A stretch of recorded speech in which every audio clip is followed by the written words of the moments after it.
ميخائيل بوبيكوف السفاح الروسي اللي قتل 82 امرأة.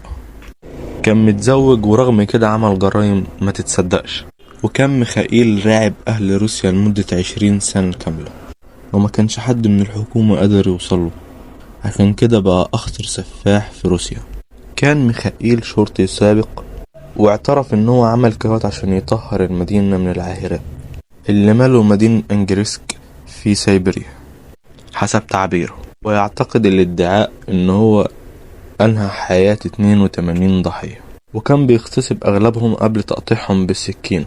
بدأ ميخائيل بوبيكوف في جرايمه 1992، وانتهى في جرايمه بعد ما توصلت له الشرطة في 2010، وكانت ضحايا أعمارهم ما بين 17 سنة و38 سنة.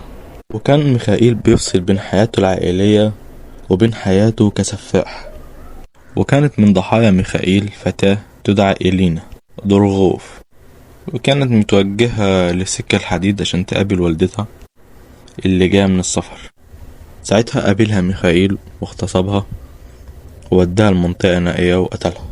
وكانت من أشهر أساليب ميخائيل في القتل هي الخنق بالحبل، وده اللي عثرت عليه الشرطة في أحد المناطق النائية لفتاتين مخنوقتين بحبل.